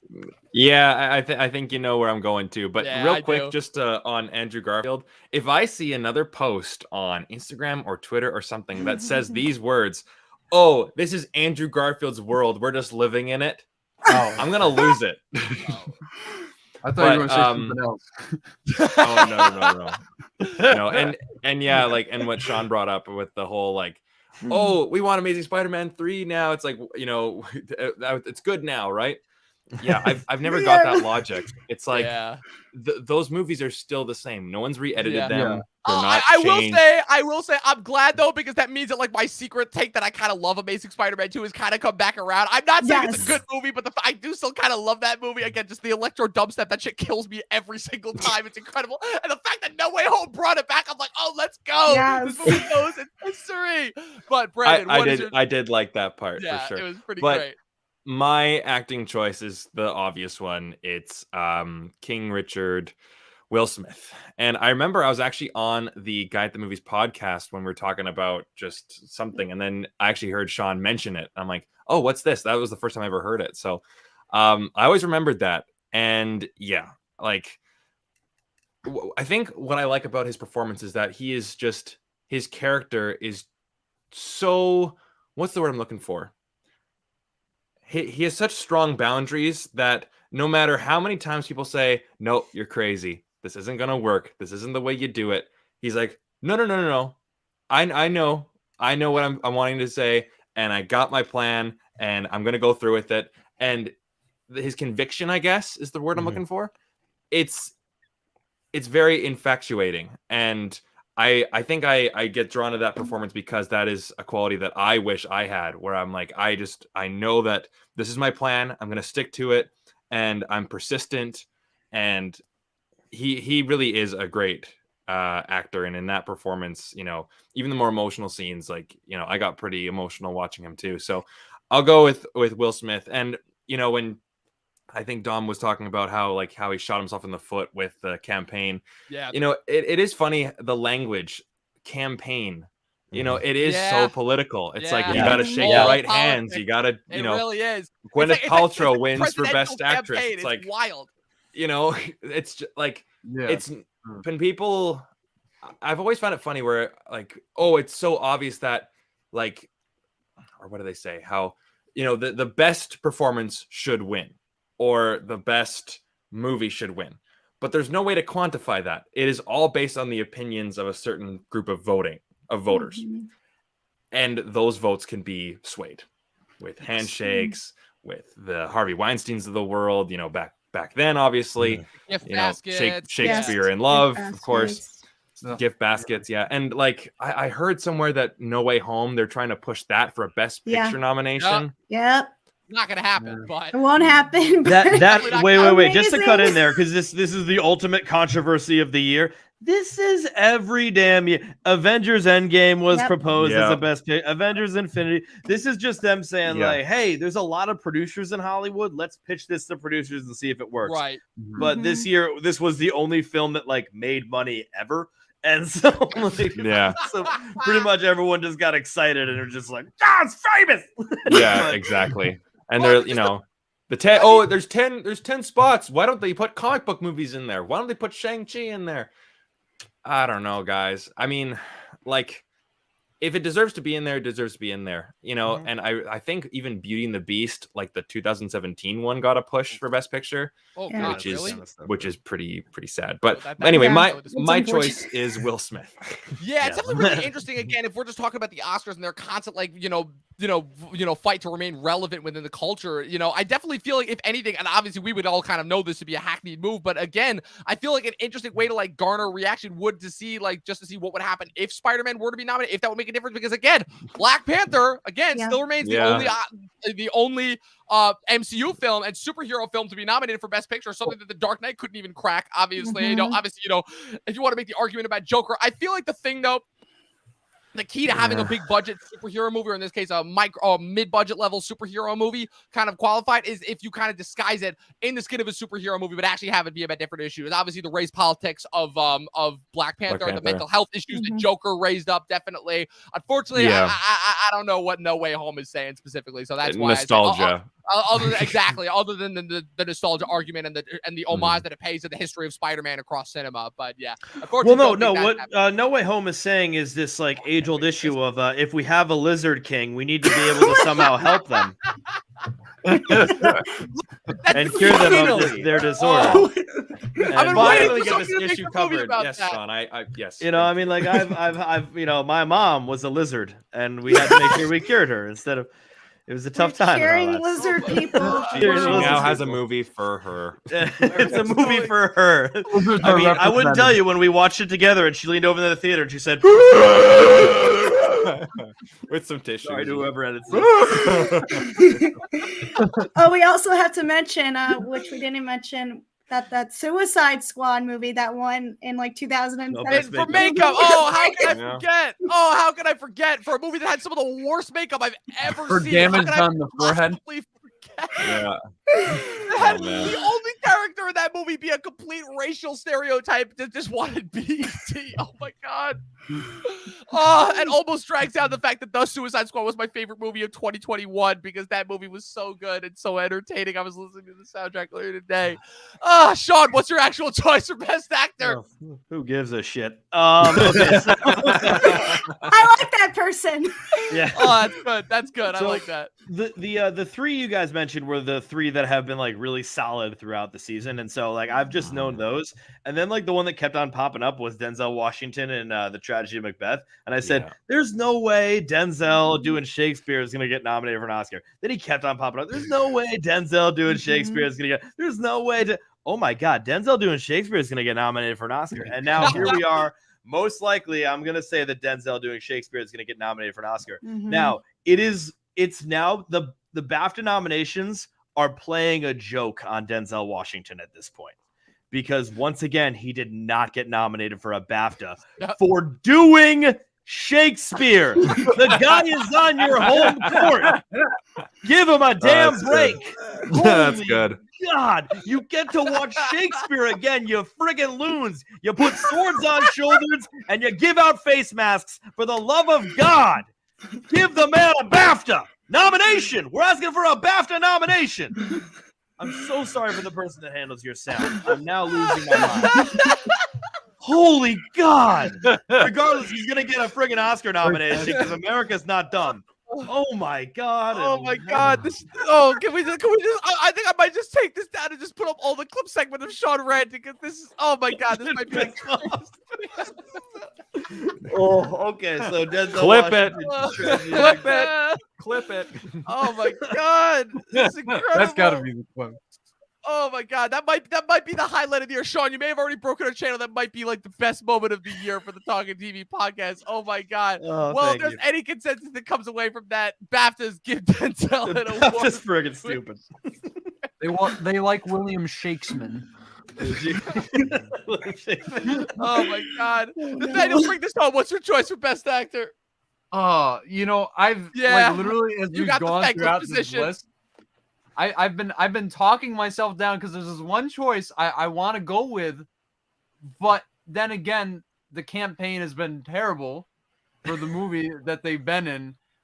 But on another hand, I'm like, do I want to see like is good? He is really good in the movie, but do I want to see Javier Bardem get nominated for playing Desi Arnaz when I think that there's probably better choices? And I haven't seen this movie yet. I'm going to go out on a limb and say it because he's a well-respected actor and there is hype behind this movie. And I'm going to go Peter Dinklage There for it is. Cyrano. Cyrano. There it is. I just figure that, you know, I mean, especially his take on this character, you know, as we know, in the olden days, it was about this big nose. And that was like his like flaw that he couldn't get over. So just the whole reimagining of Cyrano, I think, is going to play off really well. And just from the trailers, Dinklage looks phenomenal in it, and he's certainly built quite a career since Elf back in 2003, and especially with Game of Thrones and everything, winning those Emmys. I just think that he's really just a well-known name in Hollywood. And yeah, I haven't seen the movie, but just from my expectation of it, I am rooting for him to get nominated. And yeah, I'm going to put in Peter Dinklage. It's definitely interesting because aside from the Golden Globes, has he gotten any other preliminary awards? I don't think so. Yeah, right. No No. SAGs, no BAFTAs, nothing like that. So that would be interesting if he does get in because, like I said, there are a couple other choices. Obviously, again, Nicolas Cage for Pig seems to be Oh, like an Pig, interesting that's choice so right there. good. Obviously, even though he's got no preliminaries, obviously I've learned never to underestimate DiCaprio, so I still have DiCaprio as a potential shoe for Don't Look Up. Cooper Hoffman for Licorice Pizza. Again, Kristen, our boy, if he pulls this off, Yes! of the year, Simon Rex for Red We Rocket. gotta go have drinks then. If that Oh my happens, God. we're going Oh, out yo, for drinks. We'll Absolutely. celebrate. If that happens, I will go to wherever you are. We are taking shots. It is happening. And here's the because- thing: we gotta listen to Simon Rex DJ music, though. Well, I thought you were gonna say bye, but I'll take. Are you kidding me? Yeah, that too. Or- Throw or that. that- Both forwards and backwards. Yeah. Exactly. Yeah, we forwards gotta and do it backwards. once. We gotta do it once. Oh, I'll man, fly that'd out to the east if that happens, and I'll meet up Oh, with please everybody. do. and we'll Let's, start let's do an Oscar party. Let's do it. We'll, Let's make it happen. we'll all come together. Yeah. Let's make it happen. Again, Tuesday. It'll happen in a week. We'll I'll make do it a happen. topless acoustic Absolutely. version. Oh, please do. Oh, please do. beautiful. Gift us with that, please. But anyway, so just to recap it with our best actor, that was easily the zaniest category that we've done so far. I hope that we can do something similar to that. We have Sean doing his best impression of Tony Duke from Rocky IV. Throw the damn towel, give him a damn BAFTA. No. I gotta watch Rocky IV again. I was thinking about that movie today. No, what you gotta do is you gotta watch Rocky IV, and then you gotta go listen to the Rewatchables podcast on it. Might be Oh like my one of the God. funniest podcasts I've ever listened to. It's Scariest incredible. podcast of all time. You know what's funny? I was actually listening. I was just driving today, and I had my phone on shuffle, and Hearts on Fire came on. Oh, And I nice. listened to that whole that, thing, and full that blast. is telling. I don't know Hearts what on is. Fire. Like, I'm like, you know what? I haven't seen Rocky IV in a long time. I think I should watch that again. So now that we're talking about it again, and Sean brought that up, you know, I feel like that's the universe telling me I should watch Rocky IV. Absolutely, it's the. I would argue that it's the first great bad movie ever made. 100%, guys. I just do to know, think it's bad, so, but, yeah. this is a thing that I learned from the rewatchables real quick. So Rocky is an hour and a half long, right? 90 minutes. Guess roughly how much of a percentage of that movie is montage? Rocky IV? The Yes. original Rocky IV. Yes, Rocky IV. I would How much of a say percentage? What percentage of that movie? 35%. 35. Okay, Sean. 60. 60. Nathaniel. 45. 45. Kristen. At least 70. 70. Brandon was the closest. It is only 30, but still, guys, Wow. half an a hour lot. out of an That's a lot. hour and a half long Yeah. movie of montage. That is ridiculous. That is absolutely insane. ridiculous, but it's also exactly the reason why that movie is what it was. There's So again, no the best- easy way out. He's having a montage There's while no he's driving. shortcut Like, what? home. What is happening? But anyway, just to recap our choices for Best Actor, our choices are Benedict Cumberbatch for The Power of the Dog, Andrew Garfield for Tick, Tick, Boom, Will Smith for King Richard, Denzel for The Tragedy of Macbeth, and Peter Dinklage for Cyrano. But guys, it's all been leading to here. We're going to go around twice for this one. You guys get 2 more for this one. We finally made it. It's the one we've been waiting for. We could finally get 10 entries into this category. But guys, before we get to this category, this has been an absolute blast. I could not have asked for a better panel of guests. So thank you guys once again. And be sure to like this video and subscribe to the Talk TV channel if you guys haven't already. And be sure to go and follow all of these awesome people on all their individual channels, everything they're doing afterwards. So guys, let's do it. We've been waiting all night for it. It is the Best Picture choices. In previous years, this has been host of some very controversial choices. Again, this is constantly the category that it's like, oh, why is there always that one movie that could get it, but then doesn't? Again, I've come a long way, obviously, since the initial days. Obviously, since, it started off with 9 entries way back in the day, and then it shrunk down to 5, and it was 5 for the longest time. And then The Dark Knight came in and got everyone in a tizzy. And so it's been in this weird place of shifting between it's 10 for the first years, then it's going to be 9 and 8 for the next couple of years. I don't know what the Academy's thinking is, but we're going to go around. As you guys obviously know, there will be 10 choices for this one, so we'll each go around. So we will each go around twice to pick 2 choices each, as there are 5 of us. So starting with Kristen. What is your first selection for Best Picture? I think it's pretty obvious what I'm going to say. As someone who's a huge fan of it, I got to go with West Side Story. It's so brilliant. No other words. It's just brilliant. That's all you need. Just drop the mic, boom. Just give it to that film. It's so amazing. Right. It's brilliant. It's amazing. It's a musical remake. And it's funny, too, because I was just making this statement before. I'm like, wow, because there was that little bit of a moment when it actually did come out where people were thinking that it could win. I'm like, wow, if West Side Story were to win, that would be crazy because it would be the first time in history that a remake of a film that already won Best Picture would win. So that just a little bit more Oscar trivia there for you guys. Brandon, what is your first choice for Best Picture? You know what? I was going to go with West Side Story because that hands down is my favorite movie of last year. But I'll go with King Richard.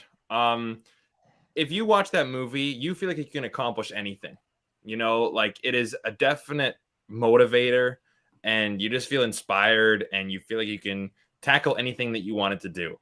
Will Smith is great. I was watching the movie in a theater at a press screening, and when you're watching Venus Williams play tennis, and every time there's a point, I actually started clapping. I'm like, oh, what am I doing? I'm watching a movie.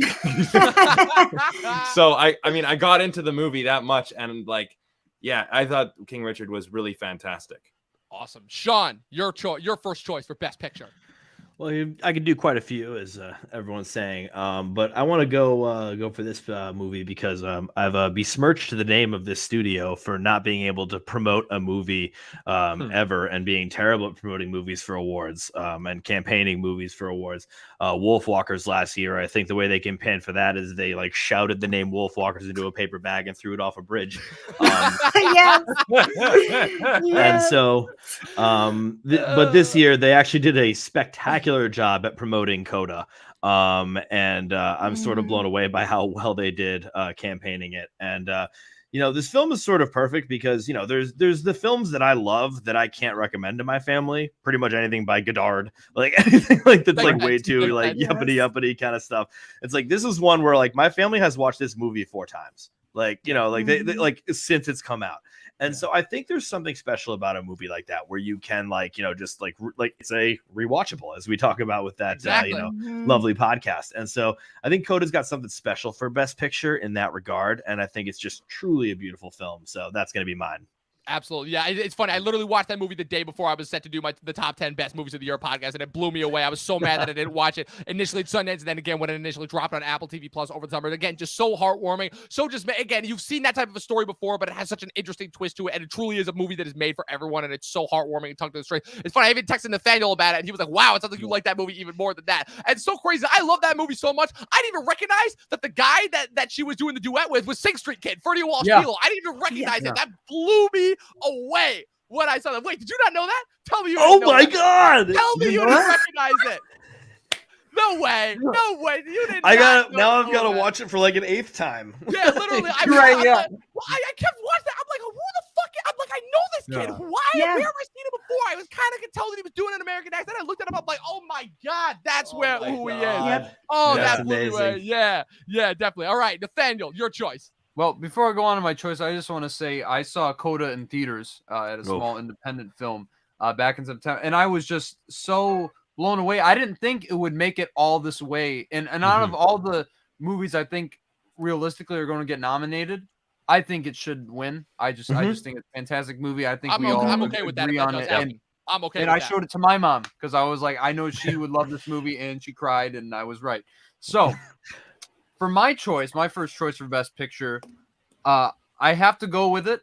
I'm going with Paul Thomas Anderson's Licorice Pizza, and I know, like, despite the controversy and the relationship at the end that goes a little, I do love the interaction between those characters and kind of like what they mean to each other, their specific points in their lives.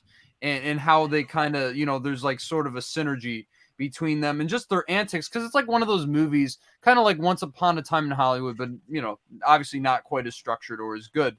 But really just seeing these people just wander through San Fernando Valley, just enjoying the time, all the Hollywood people, just the interesting asides that are going on, like the whole waterbed business. It's like mattresses are out of the way, all that and then Leo's dad coming in and saying groovy a couple times or whatever. It's just, I don't know. Like I understand the controversy and everything, it's definitely, warranted, but I just absolutely love it for what it is. The filmmaking is great. And obviously the Academy loves Paul Thomas Anderson. He snuck up when Phantom Thread came out.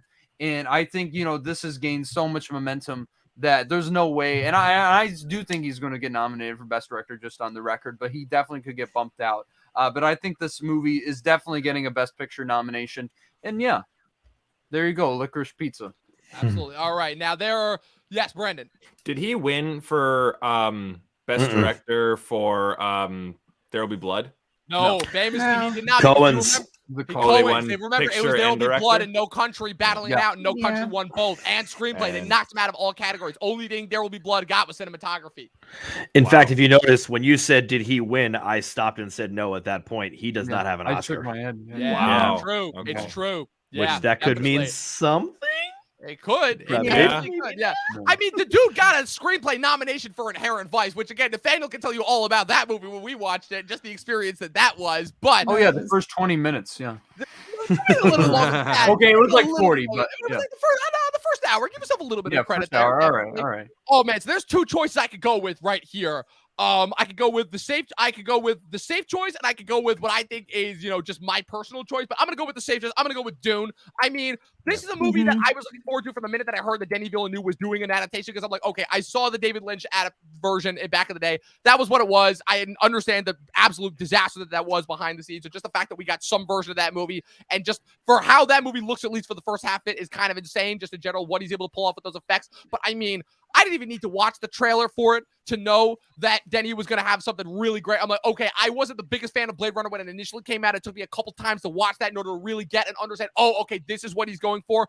But see, I mean, that first trailer drop, and he's playing the Dark Side of the Moon song, paying homage to Jodorowsky's Dune and everything there. And again, the cast was spectacular from top to bottom. And again, just the fact that the Oscars are finally going to do what they did not with Blade Runner and actually give homage to something that's not a typical Oscar movie. It's not a musical. It's not a historical epic. It's not a disabled person story. It's not a white savior story. It's not a sports biopic or anything like that. It is a large, grandiose sci-fi spectacle. It's finally them paying homage and giving respect to genre filmmaking, which for the last couple of years, it feels like, okay, there have been enough complaints from film Twitter. Okay, well, we'll give one to Get Out. Okay, we'll give one to Parasite and Once Upon a Time in Hollywood. Okay, we'll give one to Black Panther, but this one, I'm like, okay, nah. Even though, and you're right, I do still have problems with Denny's specific adaptation. The fact that not necessarily that he chose to split the book into two movies, but the fact of necessarily where he chose to end it. I still think it ends on a little bit of an unsatisfactory note, but everything else in this movie nails. Oh my God, again, just the action, the performances, the fact that I'm watching Stellan Skarsgård in that movie. I'm like, oh my God, I'm actually Yeah. intimidated. I'm intimidated by a villain in the movie again. Oh my god, I didn't think that was possible. You know, like only a couple years after Thanos, which was like the last most recent time that I was intimidated by a villain in a movie and just so drawn to his presence and everything that he gave there. You know, obviously, again, the illusions of cinema are there. The fact that it comes full circle from all the movies that Dune inspired, obviously Star Wars, Game of Thrones, and so many others to say the least. But the fact that Denis is able to bring it full circle and give that story really the treatment that it deserves, 100% deserves this spot, Dune. So that is our top 5. Again, I think it's fair to say, though, we got the safe choices out of the way. So now, for these last 5, let's do some daring ones, definitely. Kristen, what's your daring choice? My daring choice. I would love to say what my daring choice would be, but I don't think he'll get nominated. I would love to see Sean Baker get nominated, only because it shows what. Excuse my dog.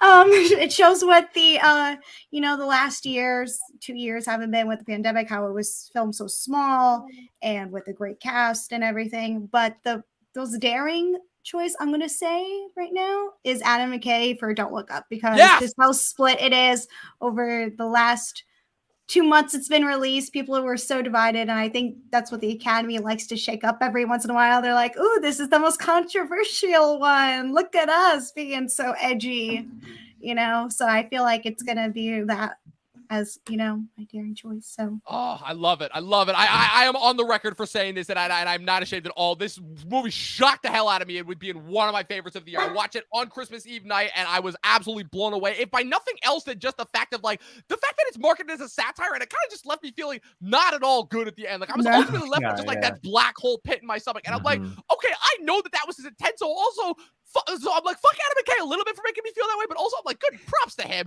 Props to him for overcoming some of the controversy and really just, again, kind of pulling a Martin Scorsese with Wolf of Wall Street and actually shining the mirror back in people's faces. So, Kristen, you have no idea how happy you just made me with that choice. Don't Look Up. Brandon, what is your second and daring choice here? Okay, so I have my daring choice, but then I also have a question about future Oscar formatting. Yes. So, I'm just looking at my top 10 favorite movies of the year. Free Guy is definitely not getting nominated. No. Finch is definitely not getting nominated.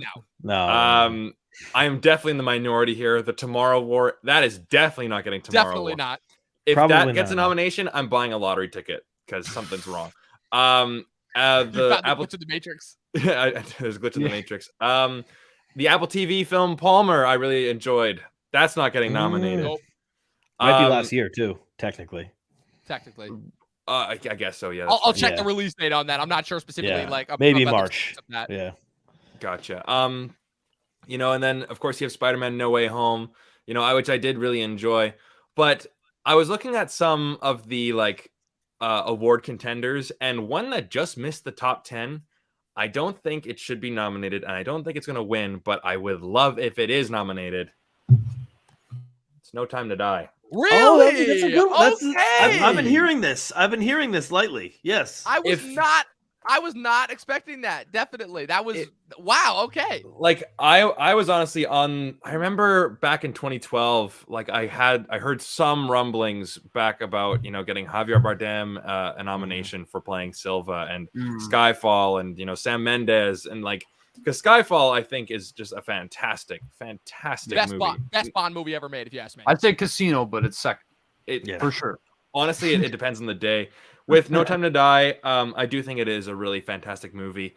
As a James Bond fan, I hate the ending. But that's only because I'm a fanboy, so I can fully admit that. But, what's the guy's name? Cary Fukunaga.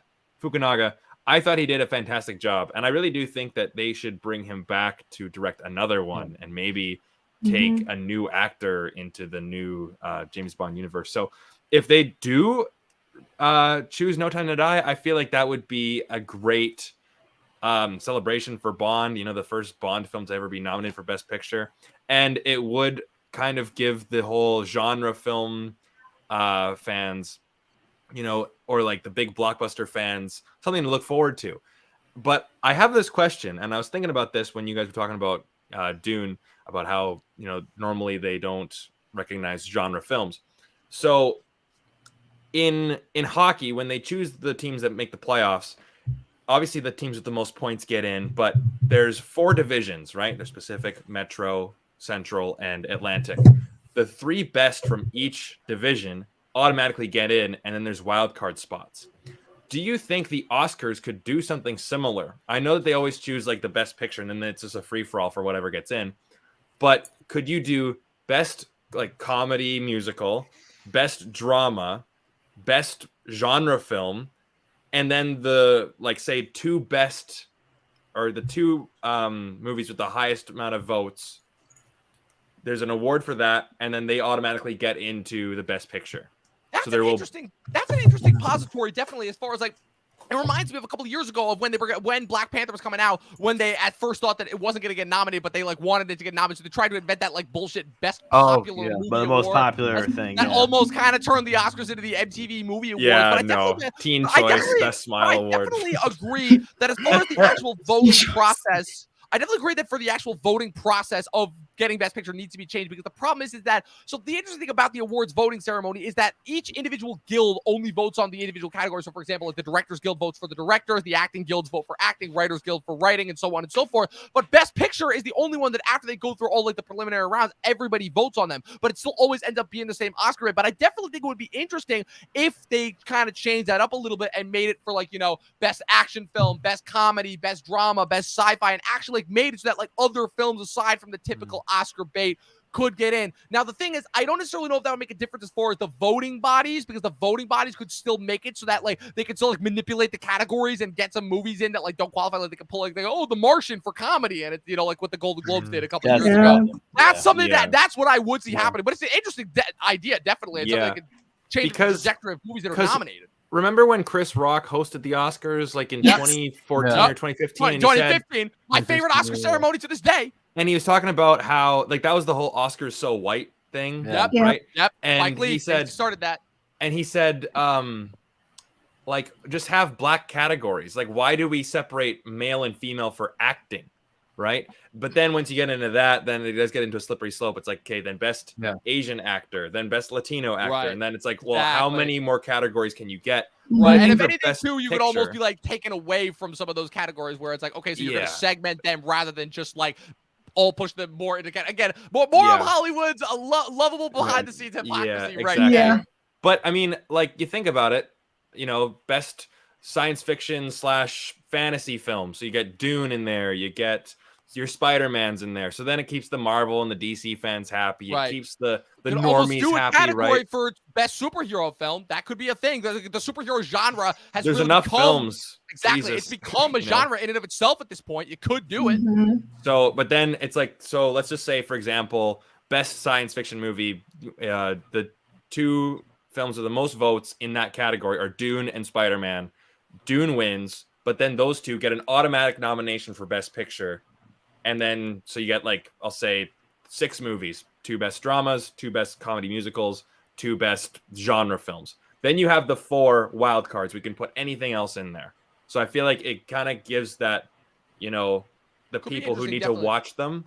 Like, if anything, I would add one more category to that, because again, with the wild cards, it could still get like some of the smaller films, like, you know, get kicked out. But you could almost do like, you know, best independent film and then qualify for, it's like, okay, this film has to have a budget under, like, that gets capped at this amount. And that can allow that's for where like something like that, because the Independent Spirit Awards does that with their categories. Exactly. Ooh, this is some interesting stuff being done. Sean, what do you think about that? Does this end with a cage match between Jane Campion and Kenneth Branagh? Because I mean, I'm game for that. Like, that just sounds like fantastic. Battle of the beautiful sets, and those two just like kind of go at it. With that. Yeah, I'm absolutely down with that. Brandon, some interesting things that you bring up, definitely. I mean, we may have to bring all this entire panel back to discuss like how to fix the Oscars. They'll be like, okay, everyone talked about how to fix the Oscars. This is how we do it, definitely. But moving over, we got to wrap this up. We're getting a little bit long on time there. So, Sean, what is your second and controversial choice? So you talking about the controversial choices? The 2 top choices have not been picked yet. That is true. I think I'm going to go controversial on the controversial by not being controversial, and I'm going to go with The Power of the Dog, which is actually controversial because if that wins, that will be the first ever streaming service to give a best picture win. Now, but what about like it being for Nomadland, because Nomadland had that tie-in. Nomadland was technically in theaters beforehand Okay. and then Yes. brought to Hulu. But Yes. that is like the True. point. Is like the Oscars hate streaming services so Yes. much Mhm. that Yes, in the they do. year where all theaters burnt to the ground, they still picked a movie that technically was in theaters for quite a while until it Mhm. went to Hulu.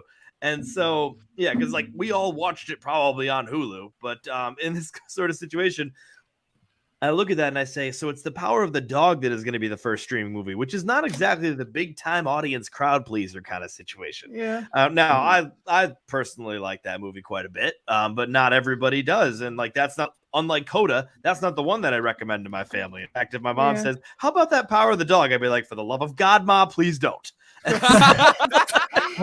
Like they were just like, I remember a couple of years back when my mom was like, we're 30 minutes into Moonlight and we don't seem to get it. I'm like, Ma, turn it off. No, it's great. They're going to the beach. Ma! So when it comes down to it, is I want to like the one that has that mass appeal. I don't know if Power of the Dog will be that one where it's like, that's when they're going to do the streaming service. That's when they're going to do that sort of situation. Regardless, though, Power of the Dog is definitely going to be on the list. Absolutely, 100%. Sean, I need to have you back on just for like your colorful sequiturs because they're absolutely incredible. Nathaniel, what is your choice? I feel like you're in a little bit of you're in a little bit of a Sophie's Choice situation here between two movies that I know you really, really enjoy here. Yes, and I'm going to go with a very controversial pick, and that's Belfast. Because I regret not saying Catriona Balfe, because I think she is a lock for support. So I kind of regretted saying Ariana DeBose. So I knew I had to say Belfast because obviously it's getting nominated. Sean was already hinting at it. And I mean, it's just a lovely movie. I know it's like the typical Oscar bait sort of film, but Kenneth Branagh brings so much passion to this film. And it really just hearkening back to just seeing this really just bizarre and just really, I mean, it doesn't make any sense what's going on in that movie, the situation there, and just seeing it through the eyes of a child. It is really such a brilliant approach to it, because you see the nonsense and it just doesn't make sense to these kids. And, I love the line between him and his cousin where it's like, oh, well, he how do you know he's a Protestant or he's a Catholic? It's really funny, but it's just the family dynamic. There's so many poignant moments that just kind of pile on top of each other as the movie goes along. And by the end, I was just like really, really almost enthralled by it. And really just a celebration of life and where you came from. And I just think that obviously Kenneth Branagh is racking up a lot of awards attention already. It was the front runner at the beginning of the year. And I still think it's one of the front runners. I don't know if it's going to go all the way, but I certainly wouldn't be opposed to it because it's a fantastic movie. And if you guys haven't seen Belfast, please check it out. It's great. Oh, man, you guys, once again, have put me in a really, really difficult position here because, again, you've picked all the choices that I would have, and all the other choices I either haven't seen or have absolutely no shot of making it, or I just rather would not make it because, like you, Chris, and I watched and did not like The Lost Daughter one bit. I was kind of wanted to claw my eyes out by the end of it. I'm like, Jesus Christ, just get to the goddamn finale. I get it. I know what the point of it is. I wanted to do something controversial, one of the two, like, foreign entries, like Worst Person in the World or Drive My Car, but unfortunately, I have not seen any of those movies, and as much as I do love and would want to posit Red Rocket for that 10th spot, I unfortunately I know it's not going to make it. As much as we can try and hope beyond hope that Simon Rex will be nominated, but I know in my heart of hearts that Red Rocket will not be nominated, unfortunately. Oh, man, this is tough because it's between one of two black and white films that I absolutely loved. One that did make my top 10 favorites of the year, but I'm going to go with the safe choice because, again, at the end of the day, the Coens are usually a pretty reliable choice, or in this case, just one Coen now because, again, Ethan Coen is retired. It's only Joel Coen, and I'm going with another Apple TV entry. The awards bait has been kind of back and forth on this film ever, with the only real surefire thing that it seems to be a lock for is Denzel. I'm going the Tragedy of Macbeth. The interesting thing about this film is that, like you, Sean, I was going and watching like what Denzel doing Shakespeare. How is this going to turn out? I famously made it clear Shakespeare adaptations are very hit or miss for me. I've seen very few that I've actually really enjoyed. Obviously, my introduction with being the Baz Luhrmann Romeo and Juliet obviously did me no favors as far as that goes with that movie. Hey now. Oh no! Am I going to start a war here on the podcast about? Hey, Lisa has Radiohead. Oh yeah, how would we forget Radiohead? What's it called? But yeah, I'm on the Tragedy Macbeth, if only because I think this is one of like the most creative instances that I've seen used towards a Shakespeare play, where obviously again Shakespeare, again, he's quite literally like one of the foundations of storytelling. So every one of his stories that you know, Hamlet, Macbeth, Taming of the Shrew, Romeo, everybody knows every single Shakespeare play ever. But the thing that surprised me about the Tragedy of Macbeth is kind of ironically enough, for a Shakespeare play, what Joel Cohen is trying to do as far as paying homage to cinema using a Shakespeare play, where he's essentially created a German expressionist film with Shakespeare. And that was the most surprising thing to me, where you're seeing Denzel and McDormand trade off the Macbeth, the Shakespeare dialogue. Obviously, he's done a drastically different take. He's, you know, obviously the Lord and Lady Macbeth characters are traditionally a lot younger in the Shakespeare adaptations that we're used to. And so obviously seeing them as portrayed as like, you know, being a little bit older and a little bit near the more so towards middle age and near the end of their lives, it definitely adds a little bit of a new context to the story. But I was just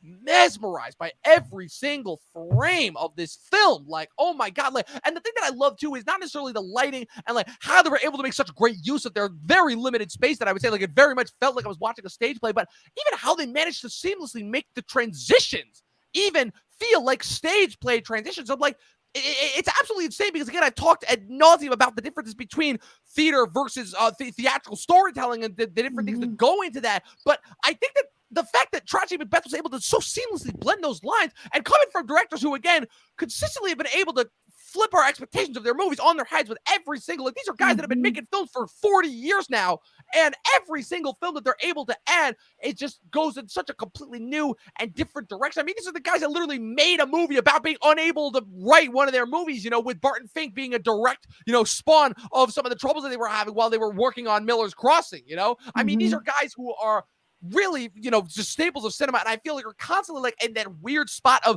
almost being recognized by the mainstream, but then missing out just barely. Like, I think we still remember like a couple years ago when Ballad of Buster Scruggs came out on Netflix, and then a couple of my friends who I know for a fact like don't watch the types of movies that we do and are not cinephiles watch that movie and really enjoy it. I mean, like, you watch Buster Scruggs? Okay, and liked it? Okay, I'm just really shocked here. But yeah, so even though, like I said, the awards praise on this, it's gone back and forth. Like I said, it's kind of been edged out right now. It seems like Tick, Tick, Boom, Lost Daughter, Being the Ricardos, obviously, you know, much more safe Oscar choices. But this was a film that, again, I don't necessarily know should have worked, and if anything, just caused me to underestimate the masters that were at hand here. You know, again, Bruno Del Bonel's cinematography. I believe that Carter Burwell did the score for this. Carter Burwell's score, it's mastery at its best. Like, obviously, again, like, you know, it's kind of the thing that's only in our cinephile circle, but this is what we talk about when we talk about, like, just incredible filmmaking and filmmaking that we want to be recognized and filmmaking that we want to be remembered. So that's my nomination, Tragedy Macbeth. So just to recap, hopefully Brandon can rejoin us before we wrap this up, but just to recap, our 10 Best Picture nominees are West Side Story, King Richard, Coda, Licorice Pizza, Dune, Don't Look Up, No Time to Die, The Power of the Dog, Belfast, and The Tragedy of Macbeth. Guys, this has been an absolute blast. Oh, man. Yes. All I know is that when those nominations get announced on Tuesday, ain't gonna have shit on our list, because I can safely say there's a reason why I picked all you guys. You guys are all easily the best at what it is that you guys do, including Sean for his sequiturs. I mean, come on, those made that show. Absolutely. But thank you guys once again for joining me. This has been the Talking TV 2022 Oscars draft. Before we get out of here, once again, go around, each plug yourselves. Kristen, where can the good people follow you on the interwebs? Well, thank you again for having me, and it was great to see all these faces once again. And you can follow me on Instagram at Miss Flamingo and on Twitter at K Flamingo. I am the co-host of the M&K Productions podcast, so there's plenty of new episodes there. But yeah, I also write all over the internet, so go find me there. And yeah, thank you so much. It was so much fun. Of course, so happy to have you back on. Brandon, the Brando critic, so happy that you can make it back. Where can the good people follow you on the interwebs? Well, first of all, Dom, I want to say thank you so much for inviting me back on. It feels like since, you know, things have kind of opened up again, that, you know, doing these live streams and doing these collaborations have definitely taken a toll, but it was, you know, really great to be back on here. Kristen and Sean, it was good to see you guys again. And Nathaniel, it was nice to meet you. Yeah, so you can find me at Brando Critic on YouTube. That's where you're going to find my main content. But you can find me on Instagram and Twitter and TikTok and Letterboxd, all at Brando Critic. I do mostly the new movie reviews, so I get to normally go to press screenings, so you'll see the reviews early. But if there is a lull in the new releases and there's nothing coming out that week, or I just don't want to see anything that week, then you're going to get a classic movie review, and I'm open to all suggestions. And I also have a Patreon as well, which I just started, where we do watch-alongs with the people on there. And I also do live streams every second Sunday on YouTube as well. So go find me there, guys. And Dom, thank you so much for this lovely opportunity. It was a lot of fun. I'm looking forward to the Oscars. I'm there for the movies, not the politics, but hey, one can dream. Absolutely. Absolutely. Couldn't be happier to have you back on. And we'll be sure to have you back on again at some point. Sean, Mr. Math Teacher Movies, with your powerful sequiturs. I will say there. I'm telling you that give Denzel a BAFTA. That I'm gonna remember that one for a minute there. That was absolutely incredible. Man. Oh man, I think I need to put that like in the description, like the first thing on this video. I think that's just what I'm gonna call the title of this video now. Where can the good people follow you and everything that you do on the interwebs? Well, once again, also thank you. Although I'm kind of pissed, I missed Moonfall tonight for this, but I don't know. Thank me for that one. After that one, it's not being released in my country. You know that? No! I just heard that. I think I heard about that. Yeah, it is. When the moon falls, it's just gonna hit the U.S. What? It's like the first time that a big budget, like blockbuster movie, just said, "No, we're not gonna release in Canada. Not even on demand." Just Joe was talking about this. Yeah, Joe posted on this. Like, what is going on? I think it's because Ontario and Quebec make up like 70% of our population, and they're like in lockdown right now. So I think they're just saying there's no point in us releasing it there, but not even on demand, which is crazy. That's a weird one. Then maybe we're being saved by not seeing Moonfall. So yeah, we'll see. Yeah, no. If there was a movie, that's the one. I think I've heard. So, but you can find me on Instagram at Math Teacher Movies. I try to do Twitter, Math Teacher Move 1, but it's just my Instagrams. But other than that, it's the Guy at the Movies podcast with Joe and Sean. We have a lot of fun with movie news and other like crazy stuff. It's a great little podcast. Check it out every Wednesday morning. Other than that, thanks again for having me. This was an absolute blast. More Oscar stuff. I'm happy to be here. Absolutely. Nathaniel, your first time on the channel, you crushed it just like I knew you were going to. Where can the good people follow you on the interwebs? Well, first I want to say it was great meeting you all on here and just having this great discussion. I had a great time myself. And just once again, just Nathaniel Ahart on YouTube and Nathaniel_Ahart on all the socials, Instagram, Twitter, all that. And if you want to check out my channel, I got movie content, I got music content. As I said, I got the top 10 albums of the decade running through for the next month here.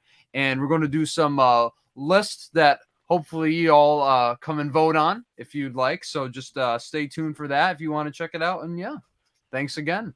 Absolutely. Once again, it was a pleasure to have all of you guys on. This is so much fun. I loved doing the draft last year. I hope to continue a tradition like this going at least every year for the Oscars draft. I don't know if I'll do a predictions tab every year, but I'm definitely going to do something similar to that. We did best and worst picture last year. I don't know, maybe we could do something about maybe best Oscar years in general, like the best years that have some of the best Oscar choices. There could definitely be some interesting choices here. Considering the fact that the rewatchables just recently did Ordinary People, which even though that one famously over Raging Bull, 1980, possibly one of the best Oscar years we've ever had, just in general, But of course, you guys can stay up to date with everything that we've got going on the Talkin' TV podcast channel. Be sure once again to click the like button, click the subscribe button, that way you guys, and click the bell next to it, that way you guys get notified every time we put up new content. We have, of course, Talking Thrones going up every Friday. We've got new podcast episodes every Sunday. We've got one more episode of our Book of Boba Fett recap before we transition into our Harry Potter first time watch series. And you guys can follow us on all the social medias at Official Talking TV Podcast, Facebook, Instagram, Twitter. You can follow myself at Movie Nerd Reviews, Facebook, Instagram, Letterboxd, Serialized, Twitter, TikTok. We're all over the place. You guys can follow us there. From myself, from Nathaniel, from Sean, from Brandon, from Kristen. This has been the Talking TV 2022 Oscars draft. I will see you guys next time.